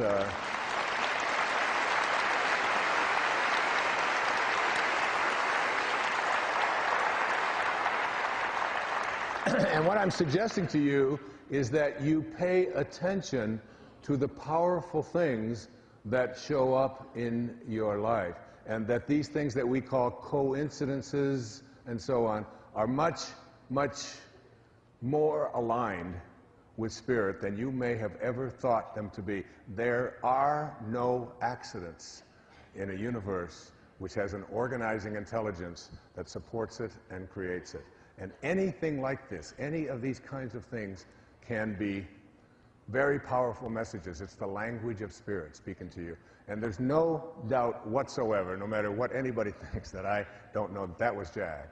And if you're in a place where there are no beginnings and there are no ends, and there's no north and there's no south and there's no up and there's no down, that means it's infinite and there's only one place. And if you're in a place that only has oneness in it, then it can be anywhere it wants to.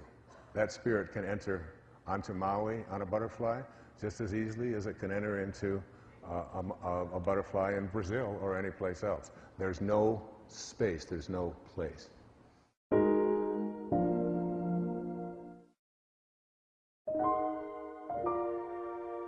After you discover yourself to be in a new and a great and a wonderful world, you'll start noticing these things. And then dormant forces, faculties and talents come alive. Dormant forces. Dormant forces are forces that you thought were inaccessible, that were dead, that were not available to you. These things that my teacher, Carl Jung, who I mentioned earlier, called synchronicities or serendipities, that you're having a thought, and because of the thought that you are having, it manifests right there for you. You start noticing it, and you don't doubt it. You become a being of sharing. You become someone who acts as God acts, which is someone who is constantly giving, who is forgiving. I received a letter in the mail that illustrates this phenomenon of dormant forces coming alive. The letter was from a woman who at that time was living in Topeka, Kansas. She said, "Dear Wayne, thank you so much for your presentations and your tapes. You are frequently my traveling companion as I drive in my job. I just wanted to add my testimony to the power of meditation and intention. I was an on and off meditator, but realized how much more smoothly my days went when I was on it. I visited Kenya, Africa, in June of 2002, and met an 8-year-old orphan girl there. As I sat on the ground, she crawled into my lap, and a voice said, 'Take her home.' A dormant force. Take her home." She actually heard this voice. I physically turned around, but no one was there. Again, the voice said, "Take her home." But no one was there. Again, the voice said, "Take her home." I asked my 18-year-old daughter, who was with me on the trip, what she thought about my adopting this beautiful girl. And with the quickness of a sprinter, she replied, "Go for it." When we returned to the States a week later, I realized that if I didn't follow through with this adoption, I'd always regret it. Regret seemed much larger than the task of adopting. I began doing the meditation each morning, and through a series of miracles, the child was able to come to this country accompanied by a newly made friend. I named her Nellie, and she has been a blessing to me and my other children. Nellie's adoption was part 2 of God's plan. Part 1 had unfolded a couple of years before, and I felt guided to sponsor a series of workshops for which I profited $10,000 with very little time or work. And guess what the final cost of adopting Nellie was? The first time I heard the voice, I chose to disregard it and/or think it through, making lists of pros and cons. But I couldn't rest until I proceeded with the workshops. That's how I explained to my family that I needed to proceed with adopting Nellie. Obedience had brought abundance into our lives, and now it was time to share that abundance. Nellie has brought the abundance of love and forgiveness into our home. She is truly a treasure. Thank you for sharing your gift of this wonderful meditation. It changed my life and the life of a little girl. What a beautiful letter. I invited Gail to come here, and Nellie, and I would like them to stand and be recognized right now. Gail and Nellie.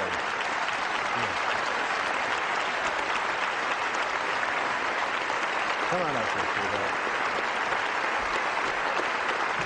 It's so cool. Thank you. There they are. Thank you. That's so beautiful. Thank you.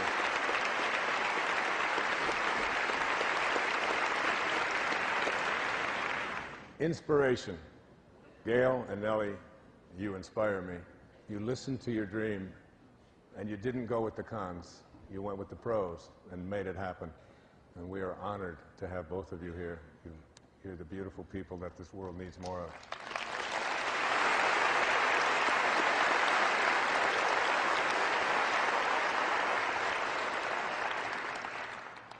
One of the things I believe about nobility, about true nobility, is that true nobility is not about being better than anyone else. It's about being better than you used to be. And I think your letter illustrates that when you move into spirit, dormant forces come alive, and you're just better than you used to be. And so are you, Ryan, and so are you, Immaculée, and so are all of us who listen and take that step to move into spirit. There's a man on this planet whom I've loved for many, many years. His name is Ram Dass. Many of you have heard of him. He wrote a book back in the late 1960s called Be Here Now. It was the beginning. Ram Dass taught me so much about what kind of speaker to be, what kind of human being to be. His teacher, Neem Karoli Baba, in India, after he left Harvard and went to India, he was a Harvard professor, and he left all of that behind, and he met this great teacher who told him, serve God, feed people. And so he donated all of the proceeds of his book, Be Here Now, to various charities. Very seldom took a speaking fee, had it all donated to charities. 1997, my friend Ram Dass, as you see there, was struck down with a stroke. And I have been working hard to help him to rehabilitate himself. And it's been one of my great joys. And you'll know in a moment why I love this man so much. And I've worked so hard to bring his, the attention of the world to where he is now. He ended up with nothing because he gave it all away. And I came into his life in a series of, quote, fortuitous accidents that have allowed me to be of service to him. And a few years back, he had many devotees, many people who just respect him so immensely, and I'm one of them. I think of him as one of the greatest speakers I've ever heard. He always entered a room from the back. He was always open. He always had a great sense of humor, was able to poke fun at himself at any time, and just great stories of India and meditation and so on. Someone I love very much. And I want to show you what kind of a person he was, and I'm including this because it's about finding inspiration in anything. Like Immaculate's story tells about finding inspiration in the midst of a genocide. Most of us won't have to encounter such an undertaking in our lives. But there are still many horrors and many difficulties and many struggles that show up in our life. And when we're in spirit, we move away from a sense of feeling sorry for ourselves and instead look for what the lesson is. Steve and Anita had a daughter named Rachel. Rachel was brutally murdered, and her body was left. And they wrote to Ram Dass, who was their teacher, and they said, how can we, after losing our daughter, how can we find spirit? How can we be inspired? How can we find God in events such as this? And there are many of you watching who have encountered these kinds of acts and have also encountered accidents and things that just don't seem to make sense. People just taken away from us at what are seemingly the wrong times. And this is what Ram Dass wrote to Steve and Anita. One of the most beautiful letters I've ever read. He said, Dear Steve and Anita. Rachel finished her work on earth and left the stage in a manner that leaves those of us left behind with a cry of agony in our hearts as the fragile thread of our faith is dealt with so violently. Is anyone strong enough to stay conscious through such teachings as you are receiving? Probably very few. And even they would only have a whisper of equanimity and peace amidst the screaming trumpets of their rage, grief, horror, and desolation. I can't assuage your pain with any words, nor should I. For your pain is Rachel's legacy to you. Not that she or I would inflict such pain by choice, but there it is, and it must burn its purifying way to completion. For something in you dies when you bear the unbearable, and it is only in that dark night of the soul that you are prepared to see as God sees, and to love as God loves. Now is the time to let your grief find expression, no false strength. Now is the time to sit quietly and speak to Rachel, and thank her for being with you these few years, and encourage her to go on with whatever her work is, knowing that you will grow in compassion and wisdom from this experience. In my heart, I know that you and she will meet again and again, and recognize the many ways in which you have known each other. And when you meet, you will know in a flash what now it is not given to you to know, why this had to be the way it was. Our rational minds can never understand what has happened, but our hearts, if we keep them open to God, will find their own intuitive way.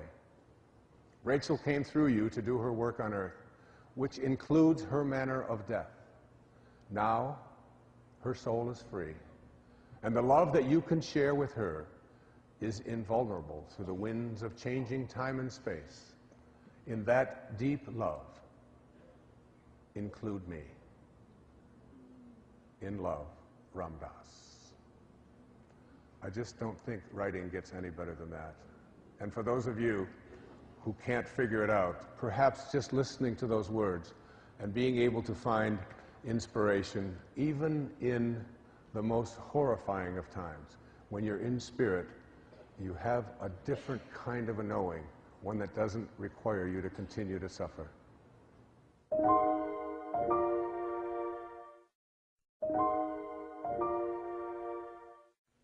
And finally, number 6, the rewards for being in spirit. You discover yourself to be a greater person by far than you ever dreamed that you could be. You practice radical humility. People who have inspired me in my life include Rosa Parks, passed away not too long ago, Nelson Mandela, President Kennedy in the midst of the Cuban Missile Crisis when he went within and found a way by connecting to his private source to avoid a nuclear confrontation. Martin Luther King Jr.'s teachings about the only way to convert an enemy to a friend is through love. There's no other way. But you know, I would be remiss in a program on inspiration if I didn't include the person, perhaps the one person, who has been my greatest source of inspiration. I was born in 1940, the youngest of 3. My father walked out. In fact, when my mother brought me home from the hospital, she told me that my father had moved in with another woman and left my oldest brother, who was 4, and my next oldest brother, Dave, Jim and Dave, who was 2, less than 2, in the care of a 4-year-old. He was someone who paid no support, who wandered, who was frequently with other women, and so on. He was an alcoholic, and visited a lot of difficulty. There was no time in those days for welfare and so on. There was a depression. My brother was anemic. My mother was working for a while as a candy girl, earning $17 a week, and she put my brother Dave and myself into a series of foster homes sponsored by the Methodist Church because there just simply was no other way. But her nightmare was very, very real. Her family had been split. But she held a vision of reuniting her family one day.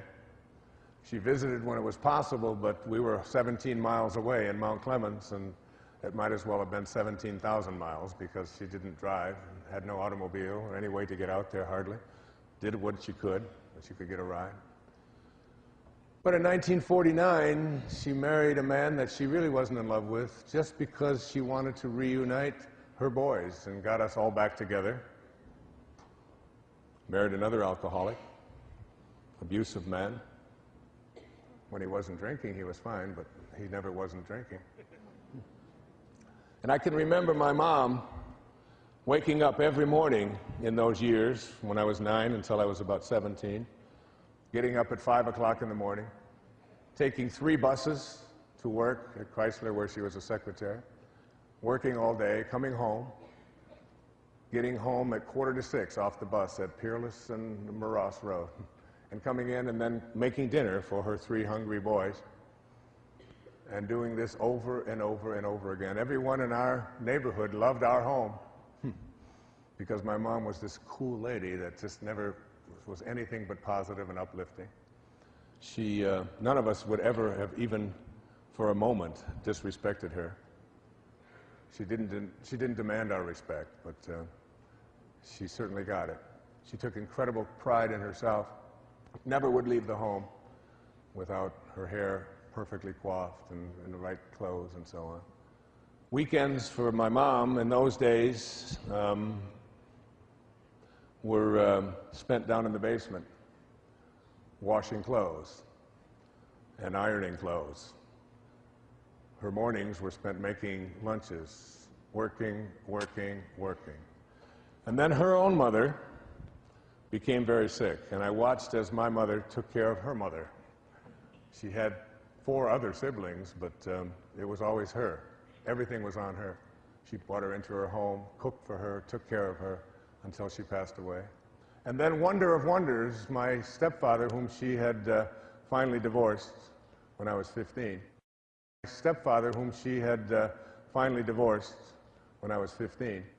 his alcohol use and tobacco use was finally taking its final toll. And I watched her as she went to the home of this man who had done nothing but abuse her in all the years he was with her. And she cooked for him, and she did his laundry for him, and she took care of him and provided for him. Today, she approaches 90. She still bowls twice a week. She drives herself, takes care of herself, doesn't complain. She lives and breathes love in every way. And in a book that I picked up by Michael Murphy called What I Meant to Say, what happened was they were leaving a Thanksgiving dinner, and Michael looked at his mom, and they were exchanging just sort of polite expressions. And it was just small talk. Yeah, Mom, thanks for Thanksgiving, and so on. And he looked, and he wrote this book, and he wrote these words. He said, what I meant to say was, how can I possibly say goodbye to the person who was the first to hold me, the first to feed me, and the first to make me feel loved? From a distance, I watch you move about, doing the mundane tasks that to everyone else seem so routine, but for me, the tasks you lovingly completed year after year built and reinforced the foundation, the structure that made my world a safe and comfortable place to grow. All that I am and all that I can be traced back to is you. Whatever accomplishments I have made along the way would not have occurred without first believing in myself. And you are the person who always believed in me. Now, with a family of my own, I am amazed at the number of times I hear your words flow from my mouth. This phenomenon was at first most irritating. But now it warms me as I've come to understand that there's a part of you that will live on in me forever. When time parts us, I pray that you will reach across from the other side to again touch my face and whisper in my ear, for your warm and gentle presence in my life. For this, I will always be most thankful. Yes, Mother. You inspire me. My mom.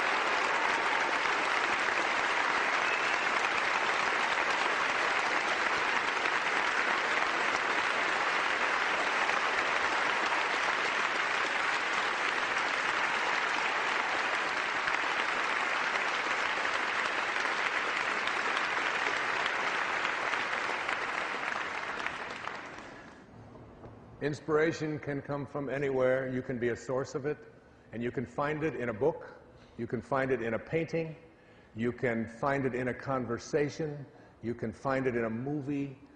I can't tell you how many of those kinds of things have been sources of inspiration to me. There was a great composer, his name was Don McLean, and he wrote some great music. Bye, bye, Miss American Pie. Drove my Chevy to the levee, but the levee was dry. You know that. And he also wrote another song that he wrote after he read the story of a man who was a great artist. His name was Vincent van Gogh. And on the 30th of March in 1852, Anne Cornelia van Gogh gave birth to a brand new little boy named Vincent Wilhelm van Gogh, and he was stillborn. And she buried him the next day. 1 year to the day later, on March the 30th, 1853, Anne Cornelia van Gogh gave birth to a second little boy named Vincent Wilhelm van Gogh, who became one of the great artists. Never sold a painting in his lifetime, but today his paintings sell in the millions and millions of dollars. He was a troubled young man. He believed that he was a replacement child, some say. Some say that he was the same child who came back the second time. But he went through a troubled life. He struggled for his sanity. He struggled for it.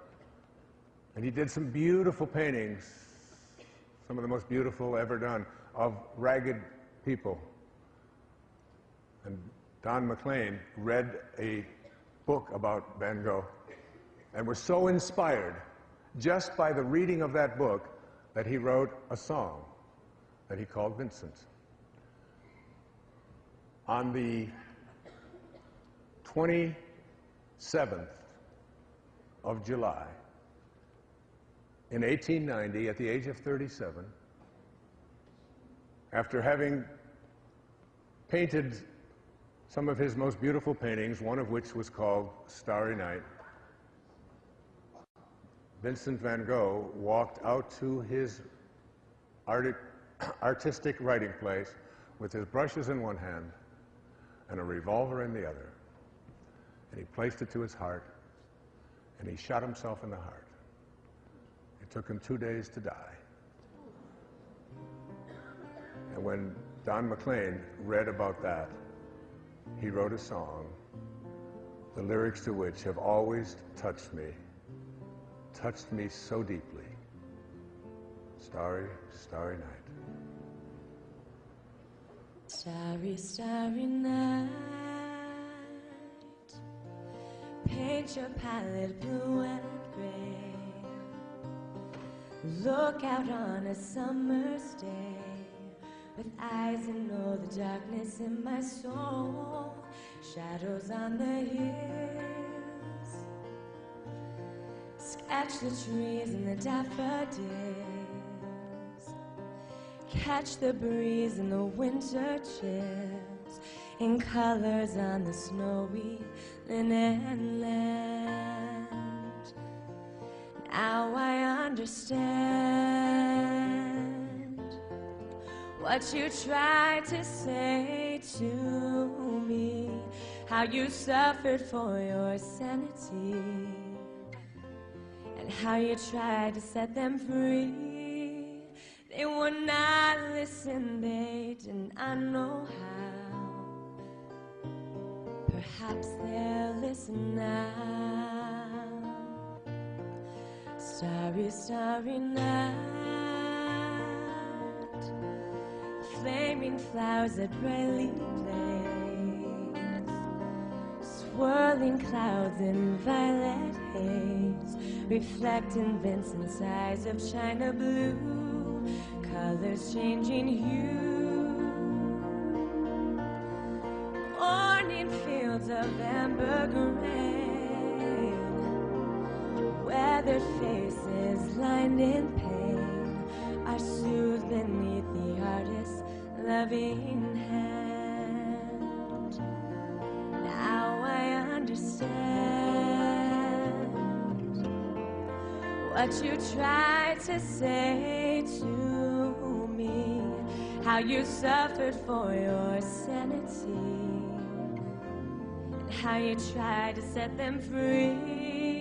They would not listen, they did not know how. Perhaps they'll listen now, for they could not love you, but still your love was true. And when no hope was left inside on that starry, starry night, you took your life as lovers often do. But I could have told you, Vincent, this world was never meant for one as beautiful as you.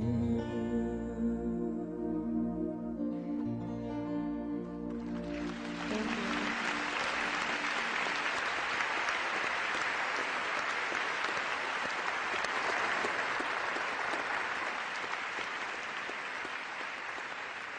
One of the essential principles for living an inspired life is to remember that our desires don't arrive on our schedule.